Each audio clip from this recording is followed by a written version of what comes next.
background is in Christian music, Christian hip hop specifically, and some terrible news broke about a Christian hip hop artist by the name of Bryann Trejo from Kingdom Music. This is someone that was predominant in, I'd say, Pentecostal. By the way, he can rap. He can rap. I was just talking yesterday about I think it was called Club Jesus, Club Worship. It doesn't matter. But that's where I was introduced to him. Someone went up there, requested his song. His daughters, his twin daughters were in the video. And I got to see some Christian hip hop that I felt like, hold up. There's a lot more than surface Christian hip hop. He was definitely one of those artists to open the door to be able to just see, okay, I see me in that guy, and I think I'm a Christian hip hop artist, as opposed to the guys that I hear their music and I see what they look like and I say, man, I'm far from that. And that's not always a negative thing. I'm just saying I related to him. Thought he could rap. Enjoyed the video. I like how he incorporated his daughters. They sang the hook. I don't know what's going on, by the way. Latino, Spanish type circles. Okay. And it says that, according to Rapzilla, he steps down from Kingdom Music due to sin. This was the official statement that Kingdom Music put out. Kingdom Music's kind of like his label, if you will. Right. After His camp. This came out, his wife, Monica, went on Facebook Live and really aired out the situation. Hysterical, broken, crying, saying this was multiple women, and just said all kinds of pretty dark stuff about how he's carried himself as a husband and as a father. It's like the Gavi situation. Sound similar, sounding like it. I don't know. I don't remember all the particulars. And so this is what Rapzilla put out. I think this is a cautionary tale, and I have like 3 practical takeaways that we're going to get to. But this is the official statement they put out. Unfortunately, we have another major story in CHH that ends with broken families and wounded disciples. I'm not going to play her live stream, by the way. She took it down from Facebook. It is heartbreaking. Like it is terrible to see a woman, to see a mother, to see a wife be that. That broken. So this public service announcement from Kingdom Music fam. When a woman is a good wife and you and her have a relationship that's founded in God, there's nothing more pure than that. There's nothing more real. There's nothing more freeing than to love with everything you have to give, than to trust with everything you have, than to pour every piece of you into someone. And when that's, I don't know, snatched away from you or proved to be not what you thought it was, most people will not react in a way that you say, you really handled that well. Most people are not going to react in a way that you say, thank you for holding down the name and not really taking it to where you have the right to take it. You don't have that right. The decisions you made, once you go past a certain point, that person has gave you their life and parts of their life that they can never get back, and how they react is not your say. It just is what it is. Don't like it, like it. It's one of those things where even if you say that was anything you say, it's kind of like, yeah, well, how do you think I felt when you did what you did? It's one of those things, point the finger and there's 3 pointing back at you. This whole chain of events is because you did something wrong. My reaction is not exactly going to always be the highlight of my life. And I'm sure she reacted in a way that maybe one day she'll come to, I'll go as far as say, regret. And maybe she doesn't. I don't know. I don't know her at all. I don't even know what she looks like. I don't know nothing about her. But I know what pain is. I know what it feels like to think something is real and find out it's not. I know that a man, grown man as myself, could have thoughts and moments where I'm just so numb that I'm not even behaving as myself. And if not careful, you can go off a deep end or just into shallow waters where you're doing things that you'll regret. So that's rough. So I don't think we should pass judgment on her. Of course, we would like it to have gone different, where she didn't necessarily do that, especially because in a moment of hurt, and I mean broken, you can say things that kind of, if you were to hear them a year from now, the healed version of you, not only would you say, I shouldn't have said that, but maybe you would go as far as to admit some of those things were a little stretched. So defamation of character from an angry, hurt, broken moment, it's not really fair. So I don't think we should run with what she said. I'm not even going to watch it. I'm sure it's making its rounds, and I'm sure it's getting views. But yeah, I guess I'm kind of throwing her a lifeline because I get it. And I think we should all be able to get it. We all know pain. We all know heartbreak. We all been in relationships for the most part. This is a tough situation all the way around. I'm curious to see what he has to say. For a second, my first thought was, why would I make content on that? But then again, why run from it? Why hide from it? It happens. It happens in the church. It happens, and these are still people, well known, but they're still people, and we make mistakes every day. And I hope to see that these brothers are making videos and walking with him and not throwing stones and letting him walk alone. So let's continue. Kingdom Music family acknowledges the recent situation involving our main director and the personal matters that have come to light. As a ministry, we're dedicated to handling this with the utmost care and respect for all. Matter of fact, when I lived in California, I met him. I got to speak to him for a little bit. Very humble, same guy on the stage and off the stage. Very humble, very calm, cool, collective. Those involved, Bryann Trejo has openly acknowledged several years ago he made choices that led to sin. He has taken full responsibility for his actions and offers a heartfelt apology to all affected, particularly his wife and family. Bryann is actively pursuing repentance and is focused on restoring his relationship with God. Monica tearfully alleges that Bryann has been cheating their entire marriage. After hearing from various sources, he has built our family on lies, she said. She calls Bryann Trejo a liar, a manipulator, and Monica goes on to explain that she believes while she's at home taking care of the kids, he is out with other women. Okay, and she said this live on Instagram. Now, again, I'm not going to play that. It's been repurposed. And again, take those things that are coming from a hurt place with a grain of salt. Because there's a lot of people, as much as there's a lot of Christians about to come together and have Bryan's back and not advocate for him and his wrongs and his sin, but not throw stones, not bury him while he's already in a hole by himself that he got himself into. But they're gonna be support and lend an ear and someone to talk to. That's all. Someone to encourage. He's about to go through it too. And that's the thing that I think a lot of women do in a moment of pain and hurt. Again, you gotta keep it in context, because she's so crushed right now, because in her mind, her world just came crashing down, and everything around her and everything she knew and everything she believes was real is fake. So it's a little bit easy for her to say, oh, he's a manipulator, he tricked me, this whole thing was built off lies. But that doesn't necessarily, especially for men, that doesn't necessarily mean that. Because a man can make a decision over here in a moment, not thinking, but a man is not about to pretend over here.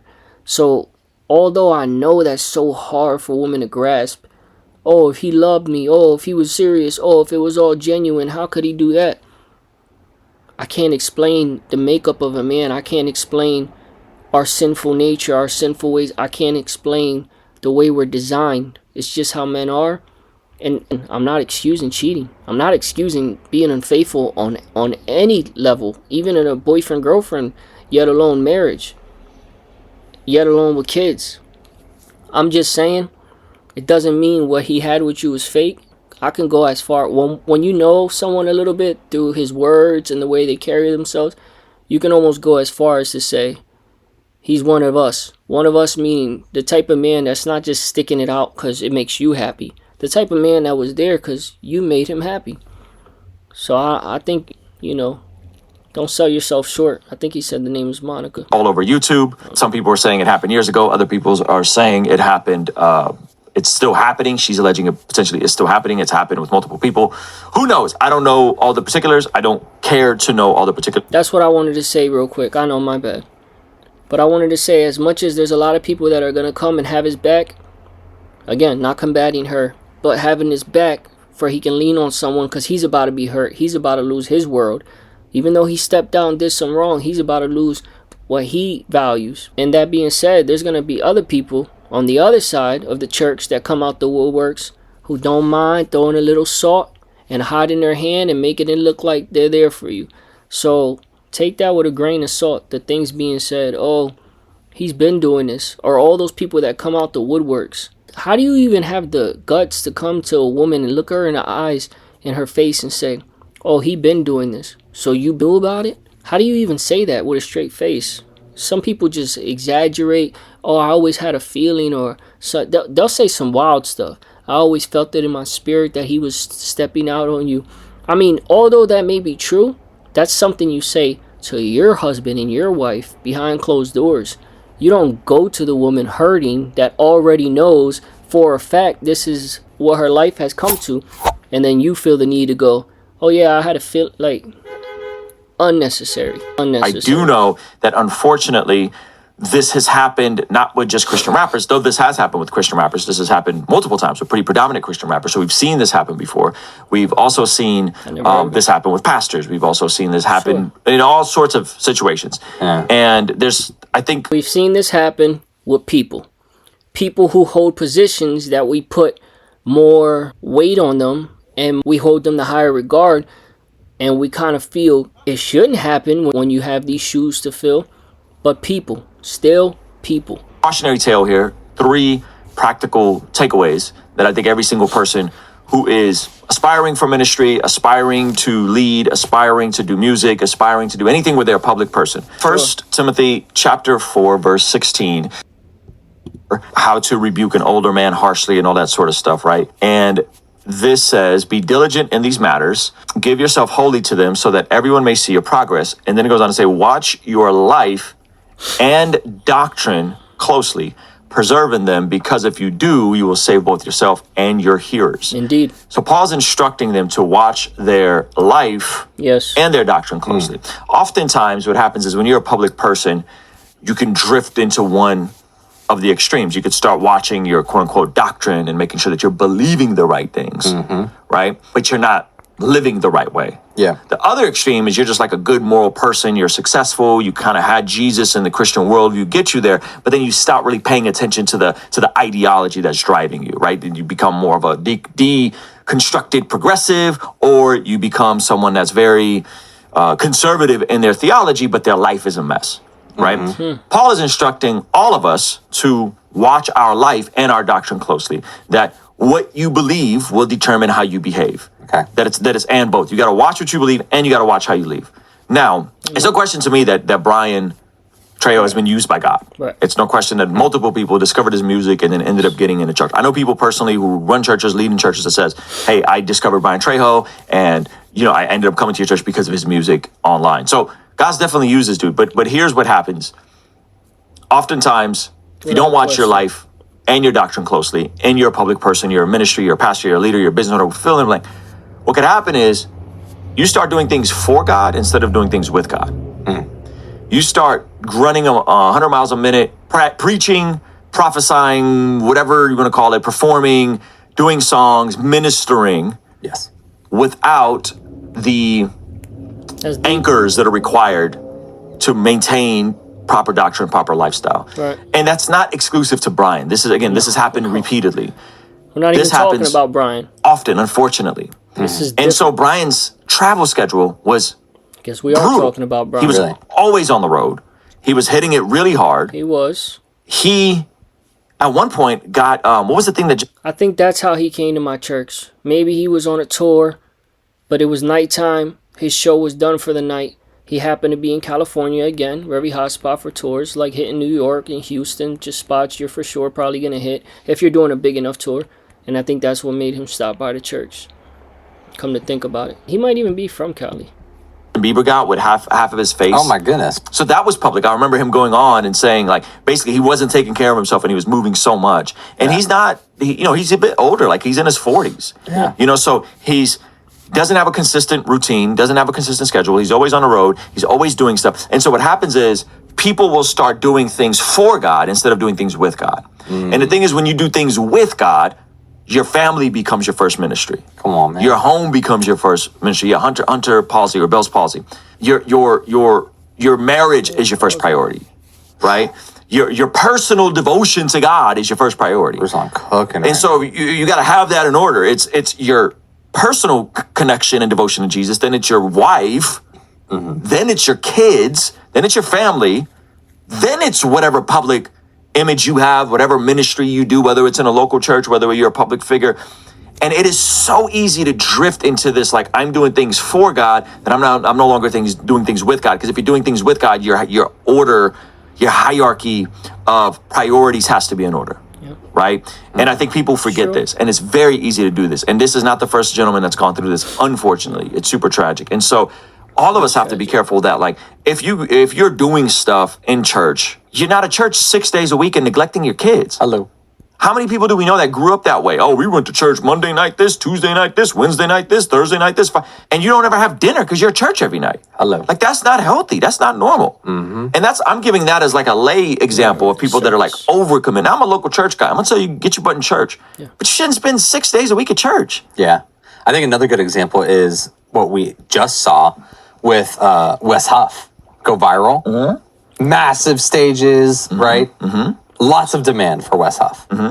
But then what does he tell almost every single person unless you're the biggest platform? No, I can't. I told my wife. I got a wife. That I don't have, I'm not booking any more things for 2025. That's right. Salute to him. Until 2026. That's Salute right. to Wes. That is an example of doing things with God. Yeah. Right. Yeah. Amen. Yeah. And it's hard. It's hard to say no because you get excited and all of a sudden you got attention. And then there's financial incentive attached to it. Now, what I'm not going to say or assume is that he was driven by money. I don't think he was. But you could be used by God and not be moving with God. And how do you know you're not moving with God? If you're out here neglecting your family and your home. Yeah. Right? And again, this is all what his wife is alleging. It's all what his wife did a stream and ranted about. Now, here's the other side to this. And this is the part that's hard. And this is the part that I need to be delicate on. Because I want to be gracious. And I don't want to pile on this brother. Because I think he's a good dude. I think he's a good dude who genuinely loved the Lord. And I think it's that if an airplane is going to New York and it just the degrees shift just a little bit, you end up in a whole nother state. Yeah. It's those little adjustments that you end up somewhere totally different, right?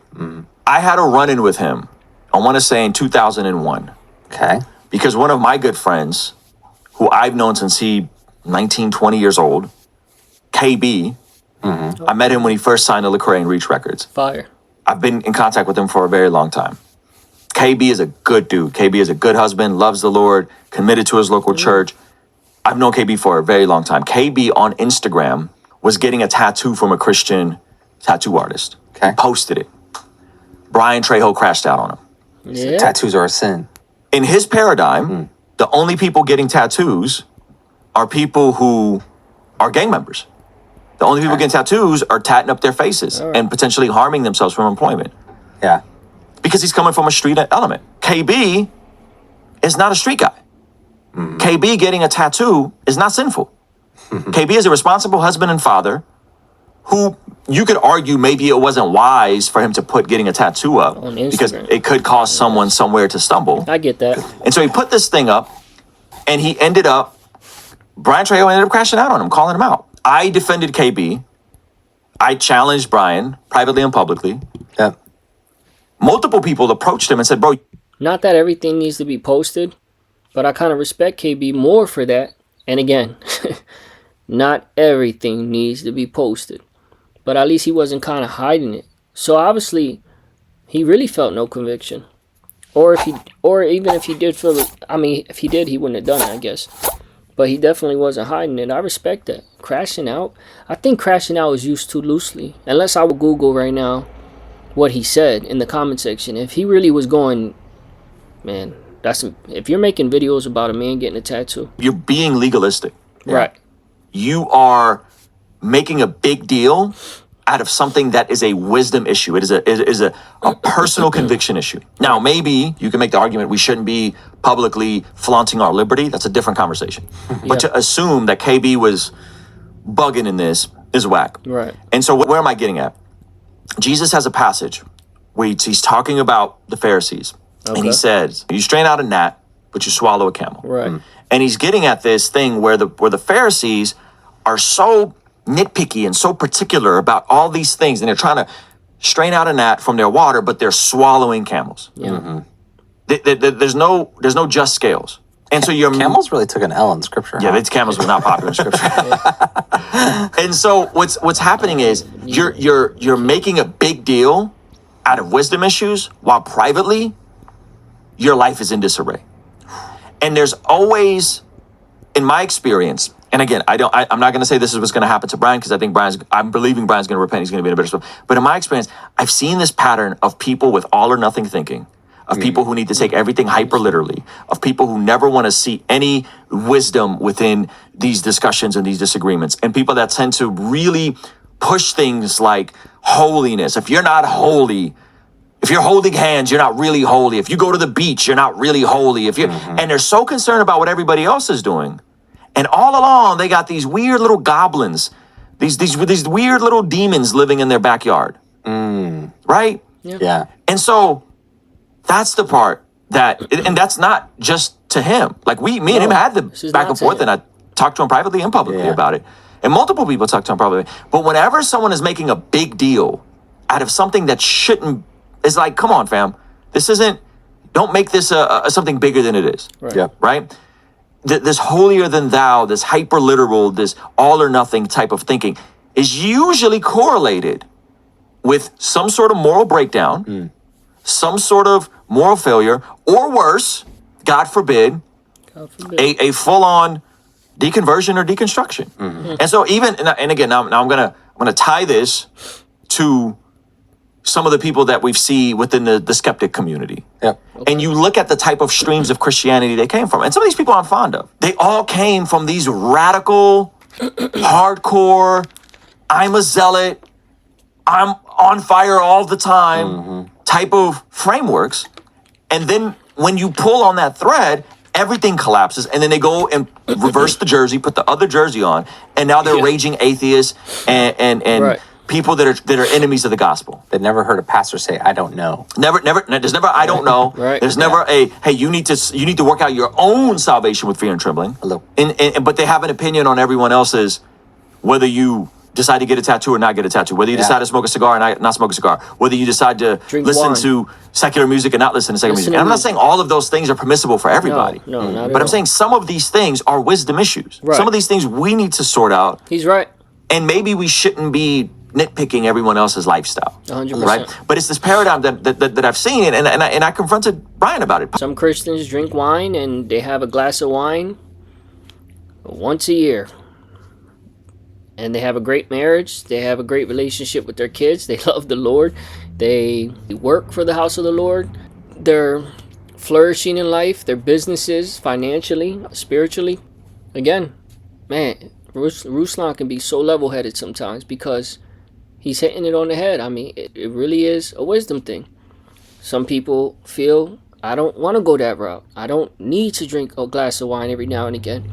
It might start off and look, I know, it might look sexy, but then a year from now, what looks sexy starts to look like addiction, and what looks like addiction starts to become bondage, and what bondage becomes I'm leaving the church, and with leaving the church, I lost my relationship with my wife and God. It's wisdom. Some people feel they can have that cigar and be perfectly fine and never dibble and dabble in nothing. Some people feel I'm on the side of I want tattoos. I have them all planned out already. I've had them planned out since a young boy. I've had this idea of how I want my tattoos. I look up tattoo artists all the time. Instagram, I'm messaging them. Some of the best in the world. I save it. I screenshot it.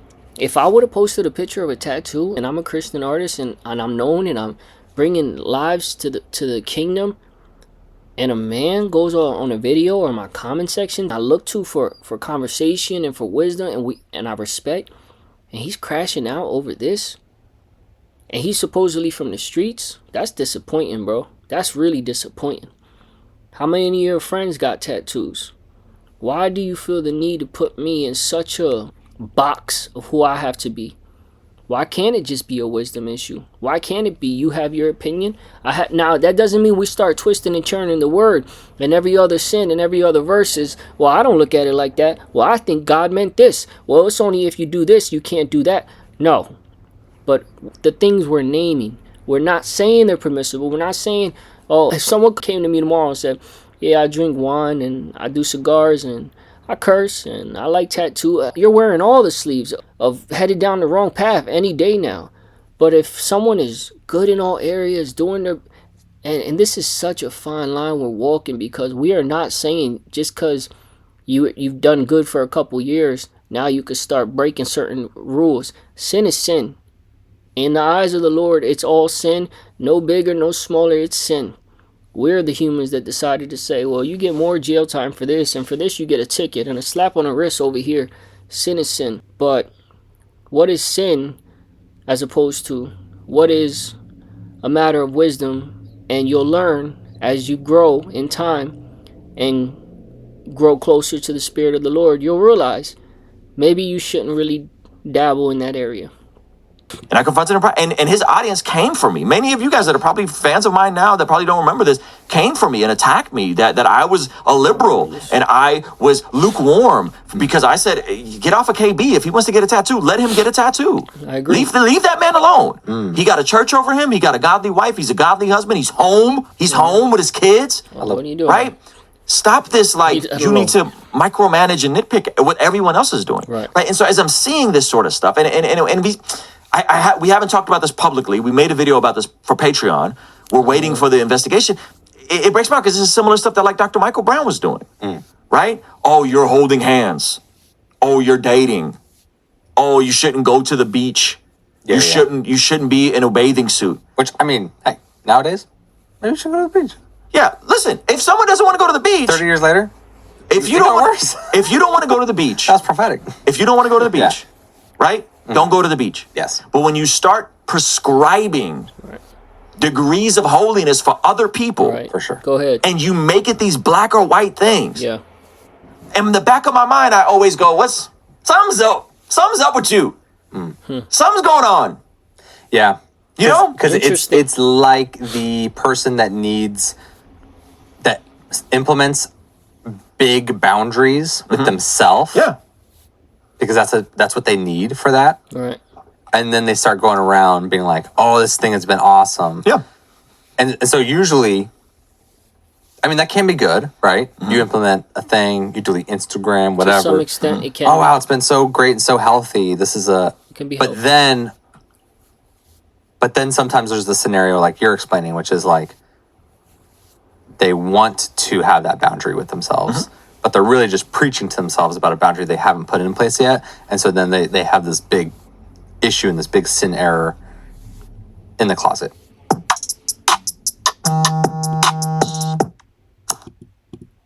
This year is all about Closet. Yeah. Yeah. So someone posed a question. Shout out to Kevin. He said, so where do the standards of holiness come into place then? So what I would say is the standards of holiness, if we're majoring on the majors, come into place within what is scripture clear about? I don't mean you got to take a verse out. I don't, and like you're going to take this verse and finagle it and make it about tattoos. Right. No, I'm not talking about that. I'm talking like, hey man, are you in a local church? Are you confessing your sin? Do you have a community? Do you have men that can check you? Right? So first and foremost, there you go. Yeah. The second is, in that, there are going to be discretionary issues. There are going to be issues of discernment. So, for example, and I don't think you mind me talking about this, but you were smoking a pipe or are smoking a pipe. Wow. Right? Yeah. Is that okay to talk about? Yeah. Right? Because you did a video about it on your channel. I got the flu and stopped. I haven't. My stomach just, it's never made me sick. But after having the flu, for some reason, that feels so repulsive. Yeah. But I'm still open to it. I still own all the things. I'm not smoking a pipe. My consumption of nicotine will be, hey, if I'm with someone that has a cigar and they offer me one, I may or may not smoke a cigar. But you're not gonna have cigars in my house. If Zach offers you a Zyn, I'm not. I know, definitely not. I'm not. I don't have alcohol in my house. okay, Right? Those are my standards. I'm not going to nitpick and find out that Zach had a glass of wine or 2 glasses of wine with his wife, and then nitpick. 1 glass of wine, right? Or you had a beer. So the standards of holiness. Just throwing him under the bus. you're gonna expose Zach as an addicted smoker, alcoholic. I don't even know if you drink alcohol, bro. I had a beer last night. He had a beer. Do you guys understand? I went to a brewery. It was like artisan. It was really nice. So I don't care. Yeah. In the sense that like I care. It was 10 ounces, I didn't finish it. But I don't care. Does That's that make sense? Yeah, I don't care either. But it was 10 ounces and I didn't finish it. I believe you, and that's good I news. just want people to know that. You finished it. They Stop. should No, know I didn't it. finish it. You didn't finish it. No, I didn't finish it. Oh, respect. Respect. But it was 10 ounces and I didn't finish it. Yeah. So I definitely don't have a problem. You No, spiral. you don't have a problem. bro. I'm the guy that's like, Yeah. man, never finish a beer. It's Never bad finish a for you. Finishes all the beer. Yeah. But I feel like there See, I gotta is chill. a healthy conversation to be had about this, Wow. but it's generally in the context of a local church community. Yeah. And if we highlight, hey, this stream of Christianity seems to be into cigars, and then you guys are like, that's worldly. Hey, how about you let people work out their own salvation with fear and trembling? Absolutely. Maybe cigars aren't for you. They're not really for me. So let them figure it out. Let Pints with Aquinas figure out what he's going to do and how he's going to work out that area of his life. But we're just going to tell the story. I'm making it very practical, right? And so I think when people are trying to police other people on the internet, I think when people are trying to police other people who they don't have a relationship with, I think when people are trying to police people, whether That's a good one. That's a good one. Let's stop right there. We could spend 30 seconds on that. Policing people you don't have a relationship. That's why it's vital. Ken, I believe that's your name, who raised the question. So where do the levels of sin, where's the parameters? How do I know where I'm standing and when I'm out of bounds? Again, Ruslan answered you. Having a church, having people, you don't have to look at them as mentors. I come from that school where 3 years older than me and you were my OG. You taught me things, you showed me things, you gave me things people wouldn't give me. You let me hold things that other people would never let me hold, and we had each other's back. So I come from that school of OG, so I don't mind saying mentor. This is my mentor. This is someone who's a role model of who's the man I want to be one day. I don't have that type of ego, thank God. And some people do. You don't have to call him a mentor, a brother in the church, a friend in the church. Some of y'all are really skeptical about all that. A friend in the church. Someone that you know is coming from a place of love. Be careful. Be careful how someone will try to be vindictive and conniving and trick you and, yo, don't do this. Oh, I had a dream that you shouldn't do. And I feel like if you do this, this is how it's going to end. Be careful. But have a team of strong, even one or two that you can go to, that you respect. Your father, if your father's in your life. Someone you could speak to, an older gentleman in the church. Befriend someone. Get out of your box, in your circle, your bench every week, and then you go straight home. Talk to a brother. Stay after church. Talk to the pastor. And have a conversation with someone older, most of the time, so a little wiser. Questions. What is it about this that I do this? I feel I'm struggling with this. Have you ever struggled with this? Be careful what you share, of course. But this is where you can seek wisdom. But you have a relationship with these people. They know you. They know you enough to say things like, I don't know, Ken, you shouldn't be doing that. You know you shouldn't be doing that. That's way too close to where you come from. They know you. You can't pass judgment on a stranger just as much as you can't help a stranger. I think we can help a stranger because it's so easy to pass judgment on a stranger. Oh, we are the best at watching a TV show. And I could walk by and say, oh, what's this? Oh, it's a show about love and this, and they fight. And, oh, who's she? Oh, she's fake. She's two-faced. She's da. Who's that guy? Oh, he's the bully of the house. He thinks he runs the... We are so good at pointing and calling out and labeling people, the wrongs, the things they need to work on. She's a liar. He's a hypocrite. This, that. And fail to see those same things in ourselves. But we're quick to call out our friends. We're quick to call out strangers. We're quick to call out the church. Find some people who have some type of investment in you. Not financially whatsoever, really. But some type of... that you can just rest assured is coming from a place of love. So when they tell you something, you don't have to question it and bounce back and forth. If it lines up with the word and it sits right in your spirit, you could take advice. You need that. We need that in life. No, they didn't ask you to keep them accountable. That's where I think holiness is no longer holiness, and you're just being a legalist. Right. You're just being a legalist. That's good. Now, if you have some relational equity with someone, then maybe you can approach them Sure. about a specific thing they say. Yeah, if you know someone and you feel like they stepped out of bounds, and it's all about how you do it, you know? It's all about how you address it. People who are quick to address you in a room full of other people, it probably isn't coming from a place of love. People who go out their way, they're waiting for you, they're texting you, when can we have a sit down, when can we get some coffee? You're giving them the runaround. They got to fight to get your time, and when they get you alone, they correct you. They tell you where they felt offended because they feel that you stand for something. You know, if Bryann would have approached KB, Instagrammed him, told him, DM'd him, Instagram, DM'd him, told him, brother, let's sit down, and had that face-to-face, I feel like just because me and you don't have a relationship, I'm a brother in Christ and we're in the same field. We both rap and we're good at it. So that means we're going places. I'd like to see you in the place that necessarily, not the place I'm going. I'm wrong. I didn't mean to say that. But I would like to see that we're headed in the same direction of the finish line. You don't have to be like me, but I would like to see that the people we're leading to be righteous men and women of God. And I feel like you represent this, and I feel like you were wrong. And you hurt me when you did that. And not hurt me like I need a sorry. Be careful with those people too. I don't need a sorry from you. I just mean I kind of wanted to address it. So I had to cool myself down and not go on Instagram and not call you out and make you out to be a bad guy. When, one, all I had to do was look at the rest of your life as, yo, shout out to Ruslan. He's letting it be known. KB, that's a good relationship there. He said it multiple times. I think 2 times. He's a good family man. He's at home. He's a good husband. He's a good man of God. He's good in his church. So there's other areas of your life that I can look at and evaluate who you are as a man of God before I'm so quick to point out the flawed areas. That's all. Shout out to Ruslan. This was a good video, especially for a situation where it's easy to monetize off the negative.